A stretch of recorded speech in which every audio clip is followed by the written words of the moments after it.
नमस्कार, मैं परिमल कुमार और किडोक्रेसी के इस प्लेटफॉर्म पे आप तमाम दर्शकों का स्वागत है।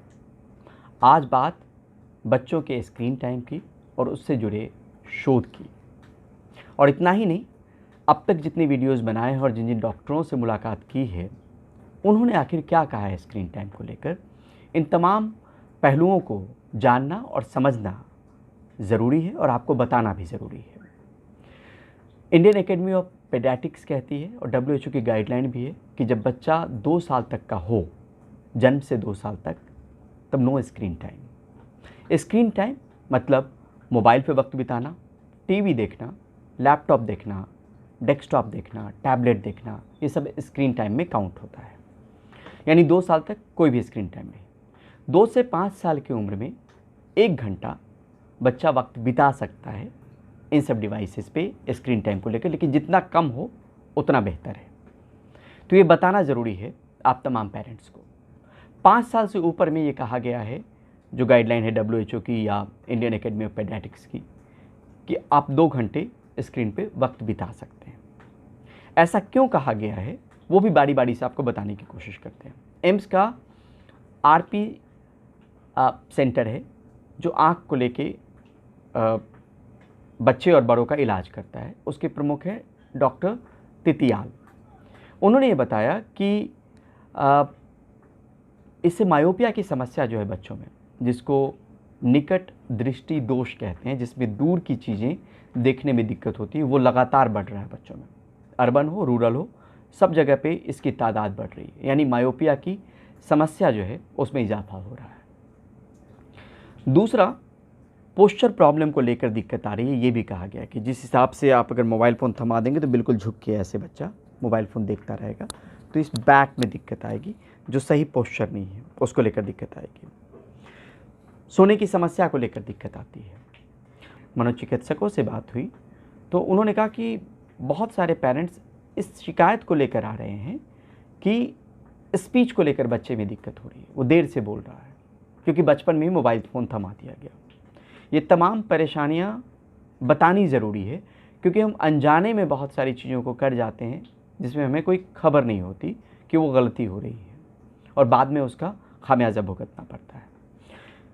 तो मायोपिया की समस्या हो गई, स्पीच प्रॉब्लम की समस्या हो गई, गुस्सा, चिड़चिड़ापन, ज़िद्दी, हाइपर एक्टिव, ये भी अगर आपने शुरुआत में 5 साल से कम बच्चों को मोबाइल फ़ोन थमाया तो आपको देखने को मिल जाएगा। या परिवार में अगर किसी को बच्चे को देखना चाहेंगे जिसके हाथ में मोबाइल फ़ोन बचपन से है तो आप इसको नोटिस कर सकते हैं। डॉक्टर भी इसी तरीके से सलाह दे रहे हैं।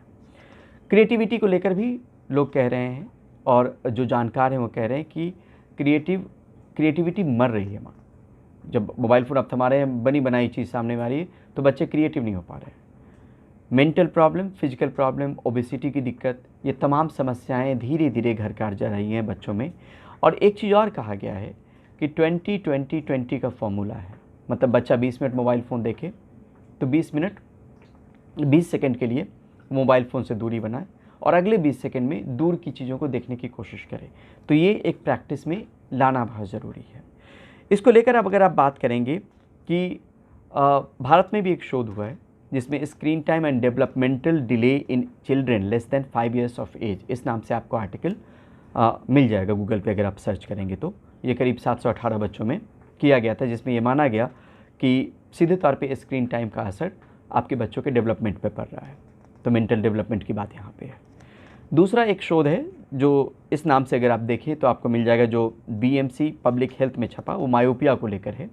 और इसमें the association between screen time exposure and myopia in children and adolescents, a Meta analysis, इस नाम से अभी आपको मिल जाएगा कि किस तरीके से दिक्कत हो रही है। वर्चुअल ऑटिज़्म की भी बात होने लगी है और ये मनोचिकित्सक कह रहे हैं इस स्क्रीन टाइम को लेकर। और साथ में जो एम्स की डॉक्टर हैं, डॉक्टर शेफाली गुलाटी, जो करीब 25 साल से ऑटिज़्म के बच्चों को देख रही हैं, वो ये मानती हैं कि जब से क्लासरूम मोबाइल पे शिफ्ट हुआ है और ख़ासतौर पे पेंडेमिक के दौर में, कोविड के दौर में, उसके बाद ऑटिज़्म के बच्चे ज़्यादा आने लगे। यानी स्मार्टफोन से ऑटिज़्म का भी लिंक एस्टैब्लिश किया है एम्स के एक शोध ने। इस तरीके से ये तमाम तरह के न्यूरोलॉजिकल डिसऑर्डर भी बच्चों में हो सकते हैं और ये भी कहा गया है, एक जर्नल में एक आर्टिकल पब्लिश हुआ था, journal of international child neurology association में, उसमें कहा गया था कि 80% के आसपास जो किशोर अवस्था के बच्चे हैं वो फिज़िकली एक्टिव नहीं हैं। यानी बच्चा जब फिज़िकल एक्टिव नहीं होगा तो कई तरह की बीमारी होगी, ओबेसिटी सबसे अहम बीमारी है, और उसके बाद लॉन्ग टर्म में उसका किस तरीके से असर पड़ता है वो भी आप समझ सकते हैं, जान सकते हैं। लिहाजा अनजाने में भी अगर ये गलती हो रही हो और आपके परिवार या रिश्तेदार में ये गलती हो रही हो कि बच्चा पैदा हुआ नहीं कि हाथ में मोबाइल फ़ोन थमा दिया, चाहे वो राइम के लिए हो, चाहे कुछ खाना खाने में दिक्कत कर रहा हो तो उस वक्त आपने दे दिया, या उसके एंटरटेनमेंट के लिए दे दिया, तो मोबाइल फ़ोन खिलौना नहीं है, आपके बच्चे को नुकसान पहुंच सकता है, और वो लॉन्ग टर्म नुकसान बहुत ज़्यादा भयावह हो सकता है। तो इसको लेकर सतर्कता बरतनी ज़रूरी है, और सतर्कता तब आप बरतेंगे जब इस बात को लेकर समझ पाएंगे कि सिर्फ ये कही सुनी बात नहीं है, शोध से इस्टेब्लिश बात है, और डॉक्टर जो रिसर्चर हैं या डॉक्टर हैं इस फील्ड के, चाहे पेडियाट्रिशियन हों, चाहे चाइल्ड साइकोलॉजिस्ट हों, चाहे बच्चों के मनोचिकित्सक डॉक्टर हों, चाहे फिर बच्चों के आँख को लेकर काम करने वाले जो डॉक्टर होते हैं वो हों, इन तमाम लोगों से बातचीत के आधार पे ये वीडियो बनाया है ताकि हम आप तक ये बात पहुंचा सके कि कब से स्क्रीन टाइम पर बच्चों को लाएं और कितनी देर के लिए लाएं, और ज़्यादा वक्त अगर होता है तो किस किस तरह की समस्या का सामना उस बच्चे को लॉन्ग टर्म में करना पड़ सकता है। तो आज के लिए बहुत बहुत धन्यवाद। नमस्ते।